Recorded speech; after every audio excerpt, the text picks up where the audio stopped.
Hello and welcome to the Iron Maiden. My name is Abby and today I've got a little bit of a different video for you. I'm doing a physical deck review of the Boltyn deck that I've been playing. Here is my Boltyn stained glass altar on my Boltyn stained glass playmat, and this is the all white border Boltyn deck. So you'll see, this is why I had to do this physically. It's too important not to show that I got all these cards, very luckily in white border, from packs, all very legitimate. So the first thing we're going to start with is the armor and equipment. Of course, Boltyn plays Raiden. I've got a nice rainbow foil Raiden, but I've got a friend sending me a cold foil one soon. Then we have our equipment of the charge variety. So we've got all the three that charge and give you a thing. Of course, the helmet, Halo's Grace helmet is the best one. The other two help you get go again, so they're good as well. And when we're playing these, we're often going to be pairing them with Soulbound Resolve. So Soulbound Resolve helps turn these into 3 blocks by preventing 1. Although you have to be aware, it only prevents 1 of the first damage you would take. So if you take damage on Chain Link 1, this doesn't work on Chain Link 2. So this type of armor is normally a set. Some of this gets split up, but generally if we're playing the charge equipment, we're playing the charge chest, and we're always playing Raiden. Other equipment we have is some anti-fatigue or anti-block equipment. Warband of Boltyn is just as good block as Halo, and it does unlock soul for you in the same way that Halo does. The difference is Halo, your opponent has to attack you to get the benefit, whereas Warband, you get to do the thing proactively.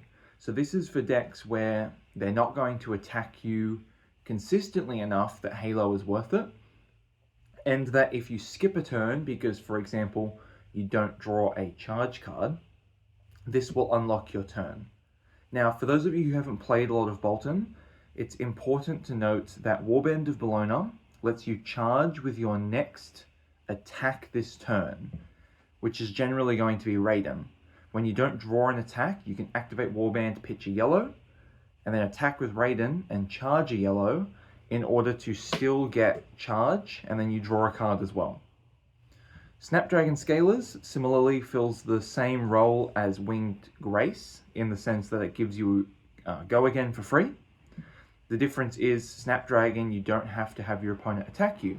So you can see how we want to do the same thing with this deck, but we have some equipment for when our opponent won't attack us, and some equipment for when our opponent will attack us. And then Fyendal's Spring Tunic is obviously an excellent card in lots of decks. Between this and Resolve, we have a defensive option where we are going to play the mid-range, and an offensive option where our opponent is going to force us to kill them. When we're bringing in Tunic, we have sideboard cards that cost 1. When we're bringing in Soulbound Resolve, there shouldn't be a single card in the deck that costs 1 that we actually want to play. So they bring different sideboard cards with them. And then we have Anti-Arcane package.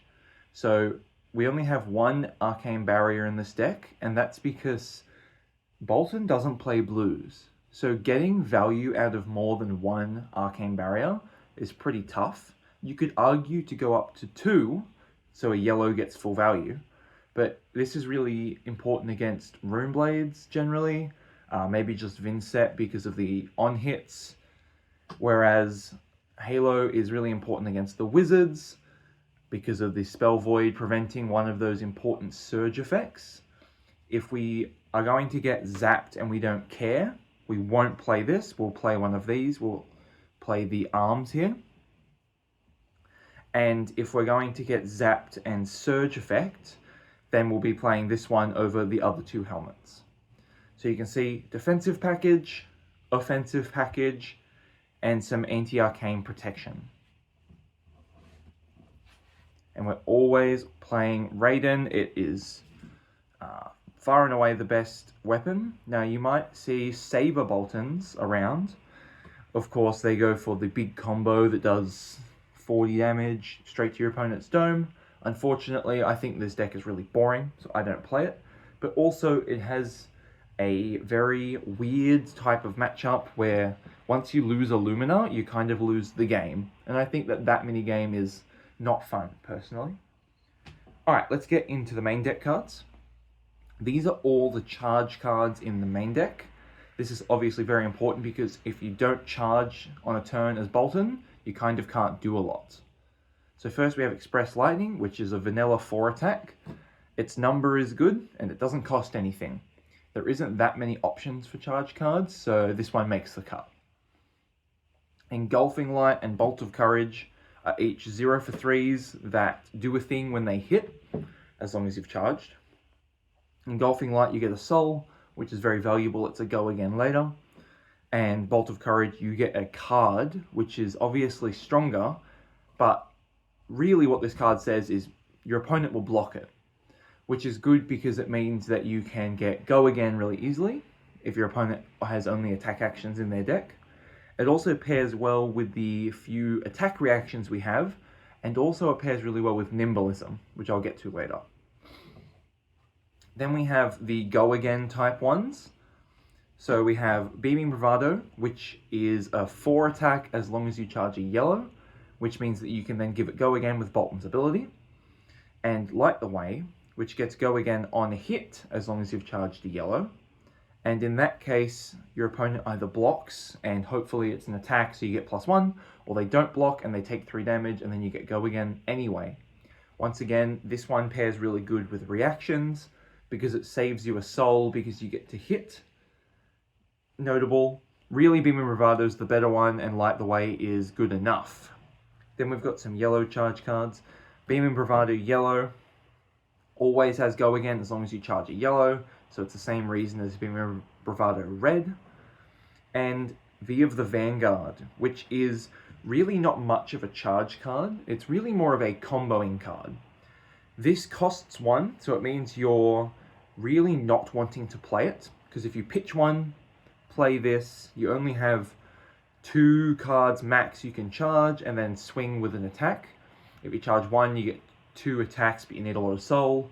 So really what we want to do with this is have Tunic and then use it to single charge and then send 3 attacks for 4, or double charge and send 2 attacks and a sword for 5 each. Also pairs really well with some cards from the sideboard, and it also pairs very well with the necklace, which I'll get to soon. So here's all our charge cards. We've got our yellow ones,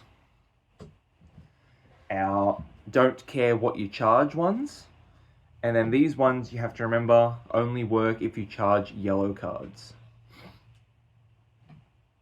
Alright, next part of the deck, I have this that kind of goes on its own, Illuminate. So I like to call Boltyn the deck that has 18 snatches, because all of our charge cards are small attacks that have on hits, like draw a card, gain a soul, whatever. Illuminate even more so, it's a 0 for 4, and it does the thing, it goes in soul, very much like Snatch. This makes it pretty hard for your opponent to block. So you can really easily do a turn with Illuminate, for example, where you go Beaming Bravado, charge a yellow, give it go again, sword for 3, and at the end, Illuminate for 4. So you got 4, 7, 11, and a card in soul if they let it hit. If they don't let it hit, generally it's going up by 1, so you're getting more value as well. This is also excellent because this deck does this game plan so much. Sometimes you go Beaming Bravado, you have a card left in hand, and then you go Raiden, and they're keeping cards to block the 4th one, and you arsenal it.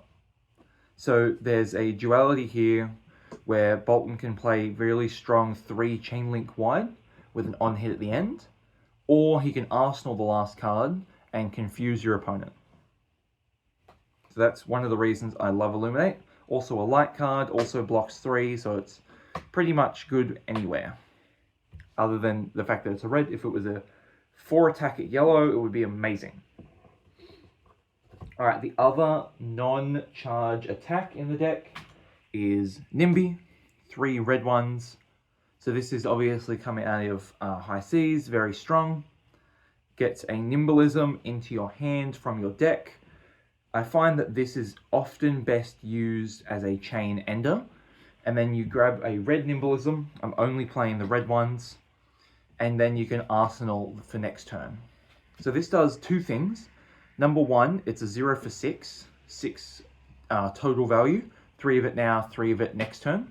The other thing it does, which is very valuable, is it gives plus to our next attack on our next turn, which means it guarantees go again during next turn. That's the thing that Boltyn used to be famous for failing, is if you ignore Boltyn and you don't block, sometimes they just can't give go again. Boltyn now, in this deck, has so many ways that you shouldn't ever have a turn that is dependent on your opponent blocking, unless you are blocking with some cards yourself and just charging up. So usually you can give go again no matter what, and you've got your armor to overcome when you can't, Snapdragons or the charge ones as well. So I'm really liking Nimblism and Nimby because of that consistency of go again next turn and the nature of the high value of the cards. Not playing the yellow ones, I think that adds too many generics to the deck. I have been playing the yellow ones, but I hate hitting them off Luminous Ascension, and then you don't get your card and soul and you don't get your life, so cutting those, going just to reds. Now here are the Bannerets. If you know Boltyn, you know the Bannerets. There's the Courage and the Gallantry. So Courage obviously makes a Courage token when you charge it, and Gallantry obviously makes a Gallantry token. Just joking, makes a Quicken. I don't know why they named it that. I guess Gallantry of Quicken didn't make any sense. But both of these guarantee go again during your next attack. So these are often best used to attack, charge, and then pass. That way next turn you can have a very strong turn. You've built up a soul and you've got yourself a token. But if you charge and then attack with your sword and get free go again, this is kind of worth 2 cards in soul in that way. And if you charge and then sword for 4 or a different attack for 4, you don't get 2 cards in soul, but you do get a spare 1 value. So both are very good. And then just try and hold those tokens when you can. These are the only 2 tokens that the deck can make as well. So there's our Bannerets. I'm not playing any of the common ones. Used to, but not right now. Other yellow cards that we wouldn't play, except we need more yellows. So Saving Grace and Celestial Cataclysm. Cataclysm is an excellent 0 for 7 if you have enough soul. And that means that end game, this is often you go charge, go again, Cataclysm, sword, and it adds up to 15 or so damage after they block with attacks. Very strong. And mostly it's a yellow that you can charge and it blocks 3 and it's light. Does everything. Saving Grace, on the other hand, is kind of the opposite. It's a defensive option that fills your soul. So this one uses soul, this one fills your soul, but they're both yellow block 3s. This one's a reaction, so you can just react for 3, which is fine. And if you've charged this turn, you give -2 your attack, so it's kind of a 0 for 5. Now, the best way to use this, of course, you may know if you play Boltyn, is to block with one of these armor that charge a yellow card, get the thing that the armor gives you, and then you can block with this, so you get 7 block, 8 if you're playing the Resolve, because it will prevent 1, and all you've spent is 2 cards. This is even better if the armor you're using, instead of being one of these ones, is the Halo of Grace, because now when you charge, you draw a card, and then you get to play that as a 7/8 block, and you only spent 1 card from hand because you got to draw 1. So that is absolutely the best way to use your Saving Grace. Not always it lines up. Sometimes you have to block with this before. Sometimes the attack's not big enough to warrant the full 8 block. But it is worth remembering that Saving Grace doesn't care if it charges. It cares if you've charged at all. Okay, put the yellows to the side. We've also got some aggressive cards. We've got 3 Courageous Steel Hand. So this is kind of like Nimblism, but it comes in the reaction step. I think this is usually better than Nimblism It's blocks 2, same as Nimblism, but it gives +3 obviously in reactions. You have to have charged, but we're going to do that any given turn. And most importantly, it's a light card. So for Luminous Ascension, only looking for light cards, that's very valuable. Getting one of these into your arsenal is extremely strong, because for the next however many turns, if you don't have Go Again active, this comes out and saves you. It also pairs well, like I said, with the charge card on hits, the Illuminates, and the Luminous Ascensions, which we're about to get into. So I like to think of this card kind of like a Deadwood Dirge. I know obviously a lot of my viewers play Vinset. This card, you sit in your arsenal and it saves you while giving you some value once you draw an awkward hand. But it can also pair well, like Dirge can with Creepers, to make good combo-y turns.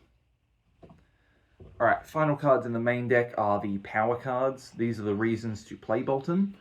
Beacon of Victory, Luminous Ascension, and the necklace that goes with it. So I'll cover these ones first. Luminous Ascension, obviously the Boltyn card that's got Boltyn on it. Going to give your Raiden +1 and you get to attack twice. So it's 4/4. Every time you hit, you get a life and a soul, generally. Obviously, if you hit a generic card, you won't get the life and soul. Still, it's a 1 card 8 damage. If you pair them, 2 card 15. And if you gain life, that also ups the value, as well as soul. Beacon of Victory, on the other hand, you can spend X soul to get +X. So it's a very powerful reaction, like Courageous Steel Hand. It has a soul cost instead of a weaker ability, because it also says if you've charged this turn, you can search your deck for an action card that costs equal to or less than the X you paid for soul, which is almost always going to be just Luminous Ascension, because it's the strongest card in the deck. Sometimes there's reasons to get other things. But Beacon of Victory's second real strength, and one of the best reasons to play it, is it wins you the game. It doesn't say that on the card, but it does.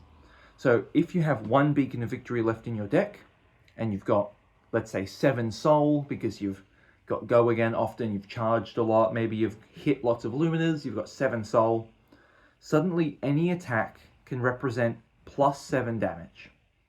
Your opponent can't reasonably block anymore if that's lethal.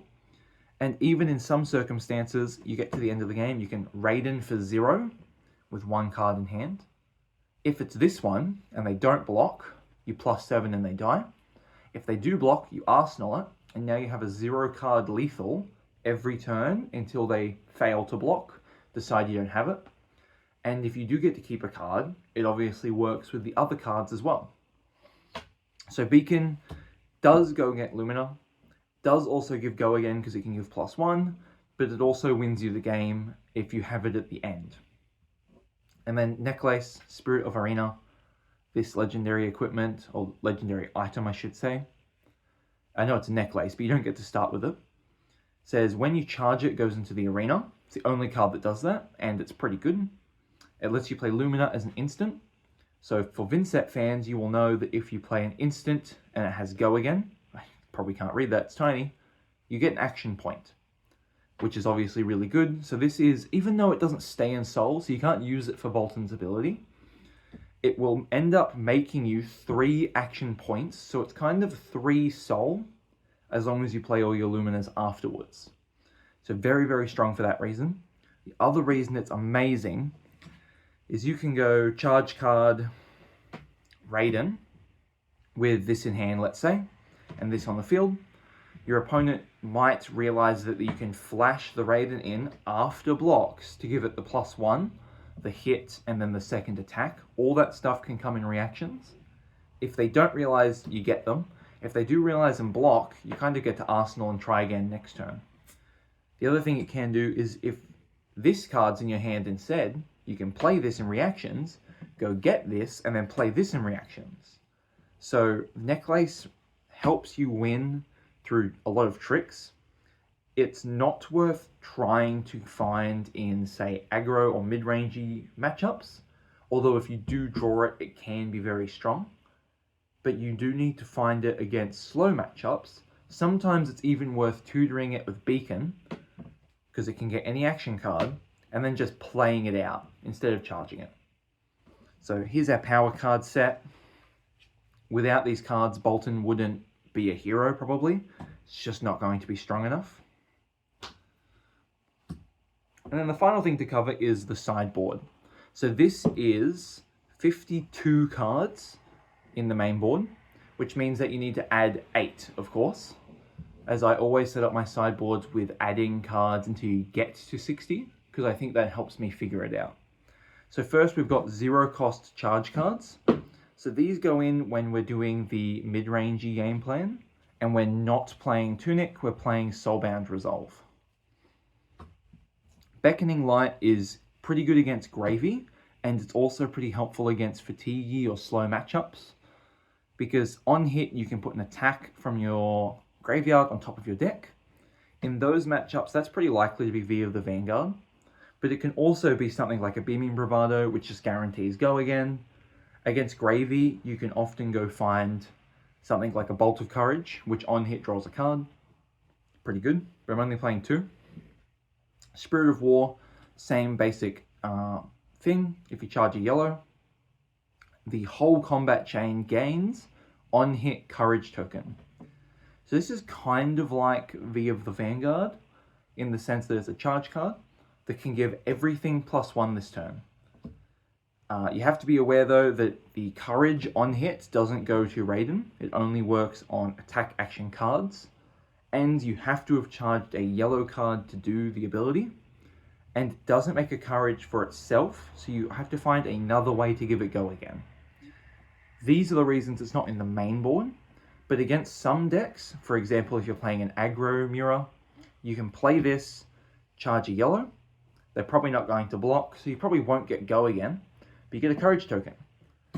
So next turn you have +1 soul and +1 here, so you can go again easily. So they're good in different situations, but they go in with Soulbound usually. Then we have Snatch. Boltyn, the deck with 18 snatches, has actual snatch as well. This is extremely good against Gravy, because obviously killing an ally and drawing a card is massive value, but it's also just good at swinging at Gravy, because they can't block particularly well. Snatch is one of those cards that you have 2 ways to play. You go attack, sword, and then snatch at the end, like Illuminate before. Draw a card, arsenal it. That's pretty good. There's only these cards really in the deck that you don't want to arsenal. The Bannerets. You can if you're ahead enough. If you're behind, you might just end up IPing and keeping them in hand. But there's still 54 cards in your deck that you're very happy to draw an arsenal, so pretty good. The other way to play it, of course, is you can play it and then react on it. For example, Courageous Steel Hand +3, draw a card, and you can give it go again and play whatever you draw. Because everything in this deck generally costs 0, and you're not running very many defensive reactions, this almost always draws you a 0 for 3 attack. It's pretty good. Then we have our 1 cost package. So these come in with the Tunic. Take Flight is a charge card that gets natural go again, but it costs 1. So this is, of course, great at building soul, which is really important for slow games, so you can do a really big turn. If you just keep running on low soul, you're never going to get that. And then Valiant Thrust is a 1 for 7 as long as you've charged. So we're going to usually pair this one with a mediocre turn that charges soul, and this one with a power turn. So maybe if we get one of these early game, we can charge, swing sword, swing a different thing, whatever. And then once we have Tunic, we're going to go charge card, charge, sword, Valiant Thrust, snatch. And suddenly your turn's looking like 20 damage and draw a card. So very, very powerful. Sometimes people play the yellow ones. I think the red ones are better. Then we've got Bolting Blade. This has 2 functions. or it has 3, I guess. Basic function, it's yellow and it blocks 3, and it's a light card. So it's not going to be bad in your deck, it's just going to be fodder for charging. The 2 other functions is being a popper. So this is really good into Prism, of course. Not only is it a popper, but it's a 7 popper. And it's very good with V of the Vanguard. When you play V using Tunic and you double charge, you can then play this for free for 9. So then you've got your V coming in for 5, and this coming in for 9, and then you've also got your sword coming in for 5 afterwards. Very good way to break through damage. And I think it's worth in Boltyn going over a little bit, over 60 a little bit, into some matchups. For example, Guardians, and maybe things like Verdants. So that's pretty good to go over with, because it keeps your yellow count roughly consistent. The last 3 cards is Soul Shield. So we have the defense reaction in here, but we've also got the spare defense reactions over here. Not playing Sink Below or Fate Foreseen or anything like that. Want to keep the light card levels high. So it's 2 for 6, and it goes in Soul when it's done. So if you consider Soul 1 value for the go again, then you're getting a 2 card 7, 6 blocking and 1 for offense. This is a great way to take an off turn. For example, if you're playing against a deck that's going to attack you heavily, I was about to say Azalea, probably not going to play against her very often anymore. Let's say you're playing against a Marlin. You can block with a card, Soul Shield a card, pitching, and then Arsenal the 4th card.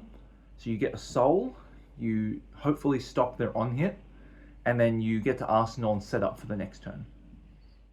So it's a great way to charge up for big turns when you need to be a little bit more defensive. That's the whole deck. That's a lot of things. Here's our 2 tokens. So you're always going to put in your 8 cards from the sideboard. So for example, these 8 kind of come in with Tunic. These 7 and 1 spare one, generally it's going to be Take Flight, come in against things like aggressive decks or Gravy. And then your Soul Shields come in when you think you're going to need to defend. So that could be, for example, Valda. This might be good against Valda. Could also be bad though. Typically, Bravo's okay against Guardians because their defensive pieces are attacks, which means that they only block for 2 because Boltyn gives +1. But there's also a lot of Guardian decks that have been in the past that play so many defense reactions. And of course, Valda also has a fair few non-attacks you can play that block 3. So I don't know if aggressive or defensive is the best way to beat Valda yet. But this deck's really fun. It's pretty decent against Gravy. You usually go face, and then you can do some of these tricks on allies to go ahead and they can't stop you. It's pretty good against attack-based decks. So think aggressive Guardians, think Ninjas. It's pretty good against Ninjas. But it's pretty mediocre to bad against things like Wizard is a little bit difficult. You're going to play this stuff against Wizard and hope that you kill them before they either explode you, in the case of Acilio and Kano, or fatigue you out or outvalue you, in the case of Verdants. Yeah, I think it's a really fun deck. Some people play Boltyn more defensive, but I'm trying to be as aggressive as possible in this deck list. Alright, if you would like to see more videos like this with physical deck lists, I can absolutely do that. I can do a Vinset deck list, I can show you my Riptide deck list, but I thought this was really worth showing because of the absolutely beautiful white borders on these not very expensive cards. Yeah, and when that cold foil gets here in the mail from a friend of mine in the Discord, I will of course be whitebordering that and replacing. I've had non-foil, rainbow foil, and I'll have cold foil. I'll have the trifecta. That way I can represent it like this on a Lumina turn. That should be fun. Alright, yes, so if you'd like to see more videos of physical deck lists, let me know. If you have any questions about the deck or about how to sideboard, you can put them in the comments, and you can also join the Discord. I know it's the Iron Maiden Discord, it's for Vinset. No one will be upset with you if you bring your Boltyn ideas in as well. Alright, have a good day and be good.